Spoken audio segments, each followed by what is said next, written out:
기도하시겠습니다. 전능하신 하나님, 정말로 감사합니다.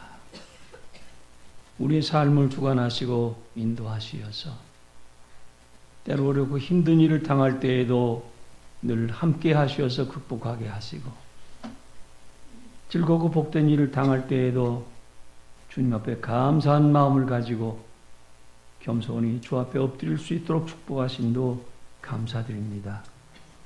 사랑하는 성도들의 가정을 축복해 주시옵소서. 특별히 가정의 달을 맞이해서, 어린 주일을 맞이해서 자녀들 돌아보고 가정을 돌아보며 하나님 앞에 내 가정을 어떻게 세워야 나가야 할지를 깨달아 알게 하시고, 또한 분명한 비전과 가치관을 가지고 가정을 반듯하게 세워나갈 수 있도록 축복하여 주시옵소서. 전능하신 하나님, 믿는 이들이 복을 받아야 참으로 모든 사람들에게 하나님의 영광을 드러낼 수 있는 줄 믿습니다. 하오니 우리 모든 성도들의 가정을 축복해 주시옵소서. 신령한 복을 주시옵소서. 땅에 기름진 복도 더하여 주시옵소서.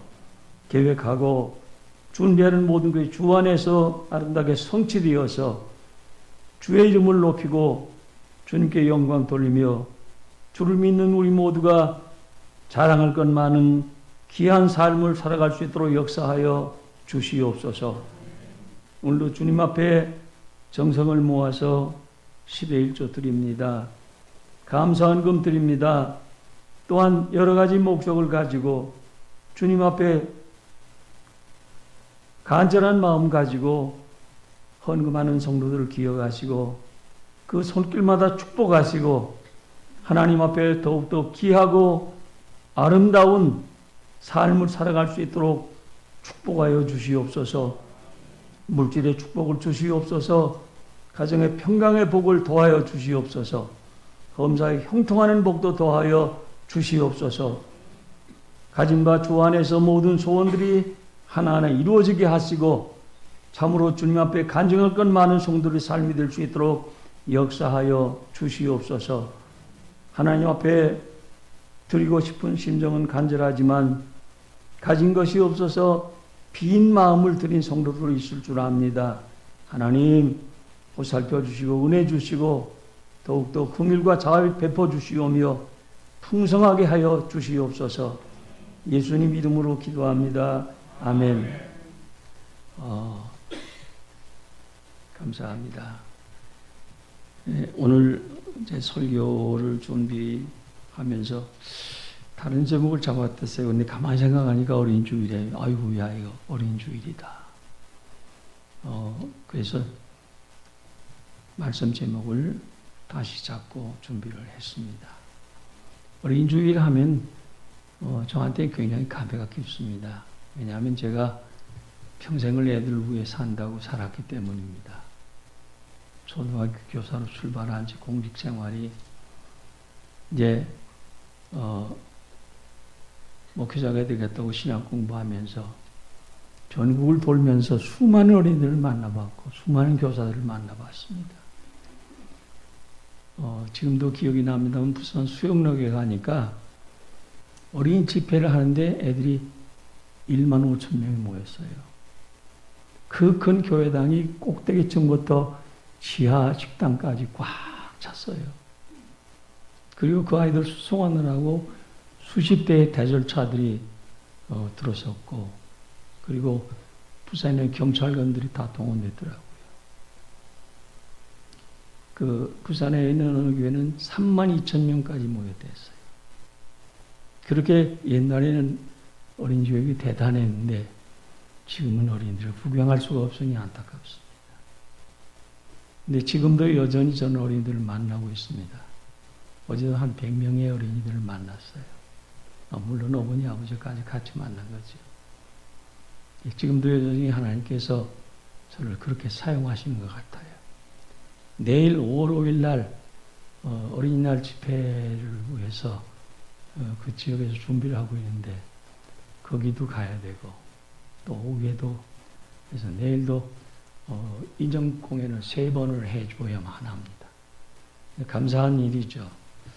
그러면서 옛날을 많이 생각해보고 어린이날 어떤 말씀이 우리에게 필요한가 하는 것을 많이 생각해 봅니다. 오늘 저는 여러분들에게 세 가지의 말씀을 드리려고 합니다. 첫째는 꿈을 이루어가는 가정. 둘째는 성경적 가치관이 분명한 가정. 셋째는 사랑이 가득한 가정입니다. 첫째 우리 가정에 꼭 필요한 게 뭐냐? 꿈과 비전을 갖는 가정이에요. 오늘 우리가 읽은 말씀이 다윗의 고백이죠. 주 여호와여 주는 나의 소망이시요 나의 어릴 적부터 의시다. 다윗은 어려서부터 하나님을 믿었고 의지하며 자랐습니다. 그러면서 하나님의 축복 속에서 마침내 가난한 집안에 태어났던 다윗은 그 모든 걸 극복하고 이스라엘의 두 번째 왕이 되는, 그래서 하나님 앞에 가장 사랑받고 쓰임받는 귀한 그릇이 됐던 것을 우리는 성경을 통해서 보게 됩니다. 그 다윗의 고백이 뭡니까? 나의 어렸을 때부터의 하나님이라고, 어렸을 적부터 하나님이라고 고백하고 있어요. 근데 하나님은 어린 때부터 믿음 안에서 소망을 가지고 하나님 영광 위에 살았던 다윗을 보시면서 사도행전 13장 22절에 이는 말씀하십니다. 이새의 아들 다윗을 만나니 내 마음이 합한 사람이다. 내 뜻을 다 이루게 하겠다. 여러분, 하나님께서 저와 여러분의 가정에 찾아오셔서 아무개의 가정을 보니 내 마음에 꼭 맞는구나. 아무개의 자녀를 보니 내 마음에 꽉 맞는구나. 내가 그를 통해서 내 뜻을 이루어가겠다 말씀하신다면 그 얼마나 큰 축복이겠어요. 그야말로 복받은 사람이겠죠. 우리가 자녀를 키울 때 제일 먼저 해야 될 일이 뭘까요?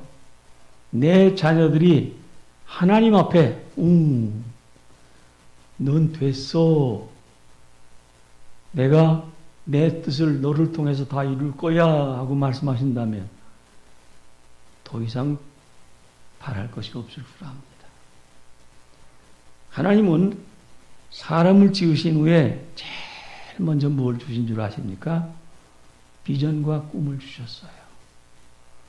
창세기 1장 1절에 태초에 하나님이 천지를 창조하셨다고 말씀하셨죠. 근데 같은 1장 28절 이하에 뭐라고 말씀하십니까? 생육하고 번성하여 땅에 충만하라. 땅을 정복하라. 땅을 다스리라. 제일 먼저 주신 것이 비전과 꿈이에요. 근데 하나님은 믿음의 조상 아브라함을 택하신 후에도 창세기 12장 1절로 2절, 3절 보니까 내가 너로 큰 민족을 이루고 내가 내게 복을 주고 너를 창대케 하리라. 너는 복의 근원이 될지라. 제일 먼저 주신 것이 비전이에요. 창세기 28장 10절로 22절까지 보면 야곱을 부르신 후에도 비전을 주셨어요. 요셉을 부르신 후에도 창세기 37장 5절 이하에 가보면은 역시 마찬가지로 비전을 주십니다. 개인뿐만 아닙니다. 모세의 용도 아래 430년 동안이나 종살이 하다가 애굽을 떠나 시내산에 다다른 이스라엘 백성들, 이 사람들에게는 지금 400년 동안 종살이 하던 노예 근성을 가지고 있어요. 아직까지도 하나님을 잘 몰라요. 그런데 출애굽 19장에 가보니까 뭐라고 말씀하십니까? 세계가 다 내게 속했다. 너희가 내 말을 잘 듣고 내 언약을 지키면 너희는 열국 중에서 내 소유가 되겠고 너희가 내게 대하여 제사장 나라가 되며 거룩한 백성이 되리라. 이 이스라엘 자손들에게 제일 먼저 주신 비전과 꿈입니다. 분명히 그들은 아직까지도 노예 근성을 버리지 못했어요. 여차하면 하나님을 원망하고 여차하면 애굽에서 살던 그 시절을 그리워하면서 다시 돌아가려는 그런 생각까지도 가지고 있던 사람이에요. 근데 하나님께서 그들을 불러내서 뭐라고 말씀하세요? 너희는 세상 모든 나라 중에서 내 백성이다. 너희는 제사장 나라다. 너는 거룩한 백성이다. 비전을 주십니다. 노예 근성을 버리고 축복의 땅 가나안에 들어가서 선민답게 살면 내가 너희들을 크게 복주겠다 하는 그런 말씀이었어요. 우리가 인생에 앞을 내다보고 살아갈 때 제일 먼저 가져야 할 게 꿈이에요. 비전이에요. 성경에 꿈이 없는 백성은 망한다고 그랬죠. 우리가 우리 자녀들에게 제일 먼저 심어줄 게 꿈이에요. 참 잘한다. 훌륭하다. 너는 하나님의 사람이다. 너는 복받을 사람이다. 그렇게 말씀하셔야지 여기 병신 같은 놈. 아이고 저걸 놔놓고 내가 미역국을 먹었어. 그런 소리만 안 돼요. 제가 군대 생활할 때 면회소에 있었어요. 그런데 저 해남의 저 땅끝 쪽에서 이틀 걸려서 그때는 차편이 그렇게 쉽지가 않았으니까 이틀 강원도 산골짜까지 면회 오신 어머니가 있었어요. 제가 있던 부대가 그 월남 가는 사람들 파병하기 위해서 훈련하는 부대였습니다. 그래서 여기서 훈련받고 월남 갔어요. 이 아들이 월남 간다 소식을 듣고 깜짝 놀래가지고 전쟁터에 나간다니까 이틀 걸려서 왔어요. 그 면에서 해가 뉘엿뉘엿 넘어가는데 문 열고 들어오면서 한다 소리가 그 육실할 놈, 예명할 놈, 환장할 놈, 애미리 고생시키면서 여기까지 면해와. 여기까지 와서 훈련받고 월남 간대. 죽으려고 환장했지. 급살 맞은 놈. 저 깜짝 놀랐어요. 적었어요. 아주머니 이러면서요. 아들 면회 오셨죠? 예, 우리 아들 면회 좀 시켜주라고. 응? 아주머니 지금 하신 말씀 제가 적어놨어요. 한번 들어보세요. 지금 아드님은 총알이 비우고 쏟아지는 월남전에 참전하기 위해서 훈련받고 있습니다. 급살이 뭔지 아십니까? 안력이라는 말도 없이 가는 게 급살입니다. 육실할 놈이 뭔지 아십니까? 사람을 요소토막 내서 찢어 죽이는 겁니다. 예인병할 놈이 뭔지 아십니까? 장질부사. 불치병에 걸려 죽는 겁니다. 그런데 아들이 그렇게 되기를 원해서서 이틀 동안이나 여기까지 면회 오셨습니까? 잘못했다고 얘기 안 하면 면회 안 시켜줍니다. 그랬더니 이 양반이 깜짝 놀라요. 아이고 내가 잘못했어요. 면회 시켜줬어요. 옛날에 부모님들은 생각 없이 그냥 자식들에게 막 그냥 하고 싶은 대로 다 했어요. 여러분도 그렇게 키우고 계시지 않습니까? 아니에요. 우리가 제일 먼저 해줘야 될 말은 정 속을 썩이고 힘들게 하면 야 이 복받을 놈아 하세요. 야 이 복받을 놈아 하나님의 축복받을 놈아 하면서 바른 말 해주시는 건 좋은데 때로 저주스러운 말을 하시면 안 돼요. 하나님은 사람을 지으신 후에 제일 먼저 복을 빌어주셨는데 사람 된 우리가 하나님의 축복 속에서 자녀를 나누고 그 자녀를 계속 저주한다고 한다면 자녀가 잘 되겠어요? 말도 안 되는 얘기죠. 고린도전서 10장 31절로 33절에 보면 바울 사도가 이렇게 말합니다. 나는 먹든지 마시든지 무엇을 하든지 하나님 영광에 살겠다. 나는 어느 누구에게도 걸림돌 되지 않겠다. 나는 나의 유익이 아닌 모든 사람의 유익을 위해서 살겠다. 여러분 우리에게 이런 비전을 갖게 한다는 건 굉장히 중요한 일입니다. 우리 자녀들이 바울 사도가 가졌던 그 비전만 갖는다고 해도 세상은 좀 달라질 것 아니겠어요?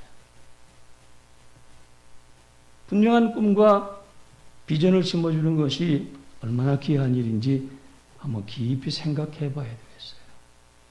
지금 우리 아이들은요, 광산에서 광부들이 땅속에 숨겨진 보물을 캐낸 거하고 똑같아요. 원석입니다. 자, 세상에 태어나자마자 우리 아이들은 아무것도 모르지 않습니까? 부모들이 갈고 닦아가면서 그걸 보석으로 만들어가는 일을 해야 돼요. 보물로 만들어 나가는 일을 해야 돼요. 그게 아이들 하나님께서 우리를 믿고 맡긴 자녀를 가르칠 때 부모의 마음이 그래야 된다. 하나님은요, 우리 아이들을 정말 형편없는 존재로다가 세상에 보낸 건 아닙니다. 이 머릿속에 두뇌가요, 뇌세포가 15개나 됩니다. 그걸 갈고 닦아서 보배처럼 만드는 일은 부모가 하는 일이죠. 자, 영어로는 교육을 education이라고 그러죠. 근데 education의 영어는 접두와 점이요. 앞에 붙은 말, 뒤에 붙은 말 하나 이렇게 해서 한 단어가 됐어요. 근데 접두어 하면은 이 말이요. education의 이라는 말이 밖으로라는 뜻이에요. 그리고 ducate 명사 뒤에 명사미가 안 붙고 ducate 하면은 이건 끄집어낸다 그 소리예요. 교육이 뭐냐? 밖으로 끄집어내주는 역할. 다시 말해서 하나님께서 우리에게 무한한 잠재 능력을 주셨는데 그걸 끄집어내주는 역할을 하는 것이 부모이고 선생님이라는 말이에요. 그러니까 교육이라는 것이 얼마나 귀한지 우리가 생각해 봐야 돼요. 잠언 22장 6절 말씀 보면 마땅히 행할 일을 아이에게 가르치라. 그러면 늙어도 그것을 떠나지 않는다. 마땅히 행할 일을 아이에게 가르치라. 부모에게 명령하신 거예요. 근데 여기서 가르치라 하는 말은 영어로는 train up이라고 합니다. 근데 그 의미를 살펴보면은 원문상에는 짊어지고 가라 하는 뜻이에요. 예수께서 우리의 모든 죄를 대속하시기 위해서 십자가를 짊어지신 것처럼 부모된 나는 내게 맡겨주신 어린아이를 책임져서 잘 가르칠 것을 주님 앞에 다짐하면서 그들이 우리의 가정과 우리의 나라와 그리고 온 세상과 우리 교회를 짊어지고 나갈 아이들인 것을 기억하면서 마땅히 행할 일을 가르쳐야 된다고 말씀하고 계세요. 가르친다는 건 굉장히 중요한 일입니다. 우리가 어린이 주일을 맞이해서 나 자신을 돌아보고 가정을 돌아보면서 하나님 내가 그동안 마땅히 행할 일을 가르치지 못해서 부끄럽습니다. 죄송합니다. 하는 마음을 가지고 지금부터라도 내 아이를 어떻게 가르쳐야 될지를 생각하고 기도하면서 다 하지 못한 일에 대해서 다시 한번 새로운 마음을 가져야 될 줄 압니다. 두 번째 우리에게 꼭 필요한 가정이 뭐냐면 성경적 가치관을 세우는 일이에요.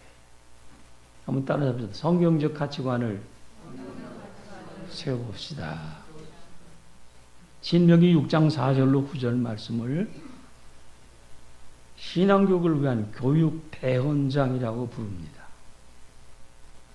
이 말씀을 이스라엘 사람들은 쇠마 그렇게 얘기를 해요. 근데 이 말씀의 중심을 보면은 딱 세 가지입니다. 신명기 6장 4절 우리 하나님은 오직 한 분이신 하나님입니다. 한 분 하나님을 바로 전달하는 것은 굉장히 중요한 일이에요. 성경에 보면 우리 모든 사람들이 가지고 있는 게 있죠. 뭡니까? 에베소에 가보면 바울 사도가 내가 범사에 종교성이 많도다 하는 말을 하고 있어요. 종교성. 종교는 없는 사람이 없죠. 왜? 창세기 2장에 보면 하나님께서 사람을 만드실 때에 흙으로는 육체를 만드셨고 그 코에 생기를 불어넣으셨어요. 생기가 뭡니까? 영혼을 얘기해요. 그 생기를 가진 모든 인간은 하나같이 종교성을 가지고 있어요. 짐승에는 없잖아요. 하나님은 짐승을 흙으로 빚어서 그 코에 생기를 불어넣고 그러지 않으셨어요. 그냥 만드셨어요. 그러니까 그걸 이제 어려운 말로 각혼을 가졌다고는 얘기를 하는데 이 죽으면 끝나잖아요. 근데 사람은 죽으면 끝이 아닙니다. 육체는 흙에서 왔으니 흙으로 돌아가지만 영혼은 하나님께로 왔으니 하늘로 올라가는 거죠. 하나님께로 가는 거죠. 왔던 곳으로 돌아가요. 그래서 우리가 사람이 죽으면 뭐라고 합니까? 돌아가셨습니다. 되돌아갔다는 얘기예요. 어디로요? 왔던 곳으로. 그래서 사람은 모두 종교성을 가지고 있어요. 그런데 제대로 교육받지 못해서 오직 한 분이신 하나님을 믿지 않고 그냥 아무 데나 그냥 가서 굽신굽신하고 빌고야 다나는데 그러지 않다 이 말이에요. 그 다음에 두 번째가 뭐냐? 이스라엘 백성이 하나님께 해야 될 도리를 가르치는 것이 신명기 6장 5절이에요.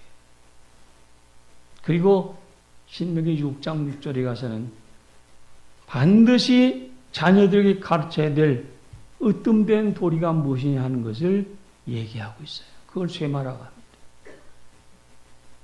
우리가 믿는 하나님은 분명 한 분이십니다. 믿습니까? 믿습니까? 여러분 나중에 제가 다음에 올 때쯤 설교 준비를 다 해놓은 게 있는데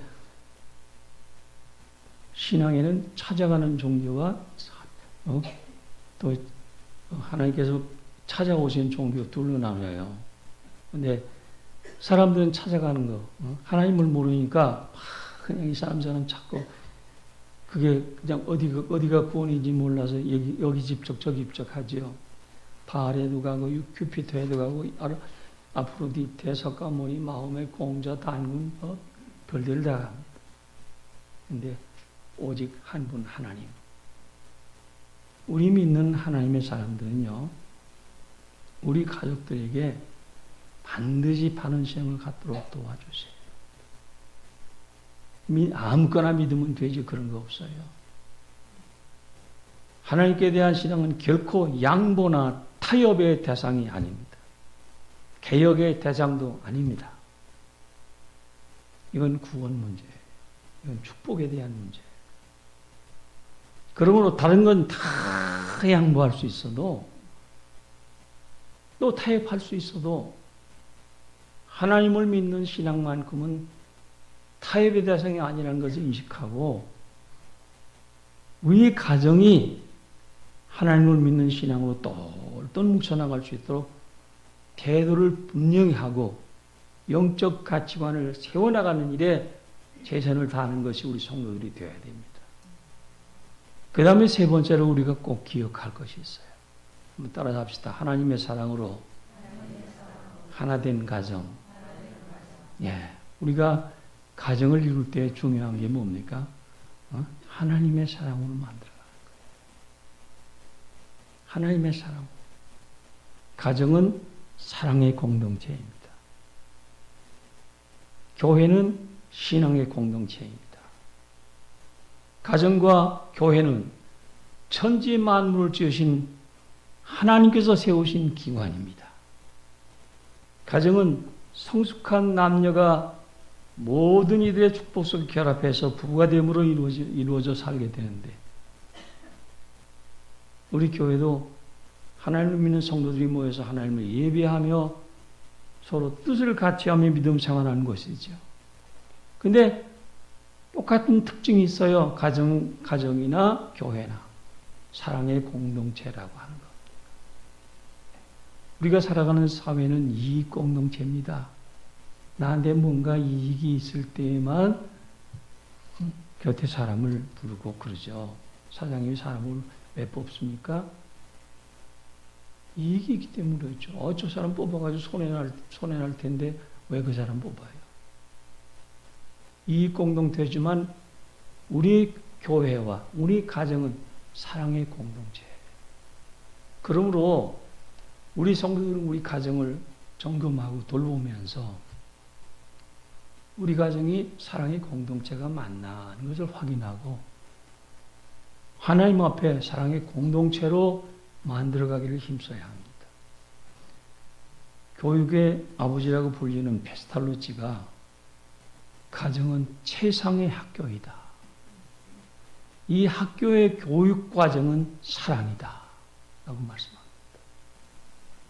사랑으로 시작해서 사랑으로 끝나는 것이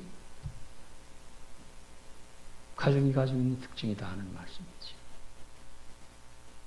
자동차 왕이라 불리는 헨리 포드가 무척이나 가정적인 사람이었다고 그래요. 자동차 사업을 통해서 거부가 됐죠. 정말 좋은 일로 많이 한 분입니다. 근데 그는 고향에다 나만 집을 지었어요. 친구들이 와서 보고서 야, 백만장자의 집에 이렇게 초라해서 쓰겄어? 좀 멋지게 다시 집을 짓는 게 좋겠어? 하고 얘기하니까 아니야. 건물이 문제가 아닐세. 그 속에 하나님의 사랑이 있느냐 없느냐가 중요한 걸세. 온 가정이 서로 사랑하면서 사랑의 가정을 일구면 그건 겉으로 보는 멋있는 건물, 대굴 같은 저택을 지었다 해도 그 가정은 모든 식구들이 허무한 것뿐이었어요. 하는 말을 대신했다고 합니다. 여러분은 어떤 가정을 만들고 싶습니까? 아주 잘 지은 저택을 지어놓고 거기서 사람들에게 그냥 자랑하며 살고 싶습니까? 아니면 다 쓰러져가는 온방간에 살면서도 사랑이 충만한, 그래서 부부가 서로 사랑하고 부모 자식이 서로 사랑하고 아끼고 그래가며 사는 것을 원하십니까? 여러분 분명한 것이 하나 있어요. 잘 지어진 집을 가정이라고 부르지 않습니다. 가정 하면은 사랑하는 가족이 모여 사는 것이에요. 사랑하는 이들이 함께하며 더불어 살아가는 것이에요. 하루가 시작될 때 가정에서 시작되고 하루가 끝날 때 가정에서 끝나는데 이 생활의 근거지가 고달픈 인생의 안식처가 되고 행복의 보금자리가 되기 위해서는 반드시 사랑의 공동체가 되어야 된다는 사실이에요.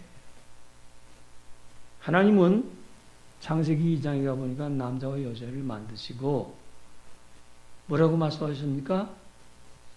돕는 배필이다 말씀하셨어요. 돕는 배필이다. 남편이 좀 모자란다고 손가락질하고 당이 같은 남자를 내가 아이고 평생 고생하려고 내 눈이 뼈었지 그러라고 한 거 아닙니다. 남편이 부족하면 도와주는 것이 아내가 돼야 되고 아내가 부족하면 도와주는 것이 남편이 돼야 되고 그러면서 사랑으로 가정을 이끌어 나가는 것이 굉장히 중요하다는 얘기예요. 나는 행복한 사람이다 하고 말할 수 있는 사람. 그 사람이 누굽니까? 좋은 가정 이룬 사람입니다. 사랑의 가정 이룬 사람입니다. 여러분의 가정이 그런 가정 되시기를 주의 이름으로 축원합니다. 사랑 있는 가정. 돈은 없어도 사랑이 있는 거죠. 누구 말대로 돈 벌면 되지 않습니까? 내 사랑은 하루아침에 이루어지는 건 아니지 않습니까? 서로 노력하면서 힘쓰고 애써가면서 좋은 가정 만들기 위해서 서로 수고해야만 되는 거 아니에요? 우리 자녀들 잘 아끼고 사랑하고 위해서 기도해주고 그 가정이 얼마나 행복한 가정이에요. 여러분의 가정이 그런 가정 되시기를 주의 이름으로 축원합니다. 올바른 신앙적인 가치관을 세워서 하나님의 사랑이 함께하기를 간절히 바라고 계속해서 비전과 꿈을 심어줘가면서 격려하면서 힘을 돋궈가면서 서로 도와가면서 여러분의 가정이 그런 가정이 되시기를 주님의 이름으로 축원합니다. 그래서 행복한 가정, 복된 가정이 바로 여러분의 가정이 되었다고 간증할 수 있는 귀한 역사가 있기를 주의 이름으로 축원합니다. 기도하시겠습니다. 하나님, 5월은 가정의 달입니다. 우리가 이 5월 가정의 달을 맞이해서 우리가 이제까지 일궈온 가정이 어떻게 세워진 가정인지를 돌아보는 시간 되게 하시옵소서. 행여나 잘못되게 가정을 이끌어왔다고 한다면 철저하게 반성하고 회개하고 돌이키게 하시고, 행여나 내 가정에 꿈과 비전이 없다고 한다면 꿈을 되찾게 하시고 비전을 세워나가게 하시옵시고, 행여나 우리 가정에 하나님의 말씀이 살아 역사하지 않았다고 한다면 우리 하나님 앞에 무릎 꿇고 기도하며 신앙적으로 바로 서 있는 가정을 만드는 일에 최선을 다하게 하여 주시어서 우리 가정이 진정으로 하나님 앞에 복된 가정이 될 수 있도록 역사하여 주시옵소서. 새로워지게 하시옵소서. 변화되게 하시옵소서. 사랑으로 충만한 가정들을 만들어가게 하시옵소서. 감사합니다. 예수님 이름으로 기도하옵나이다. 아멘.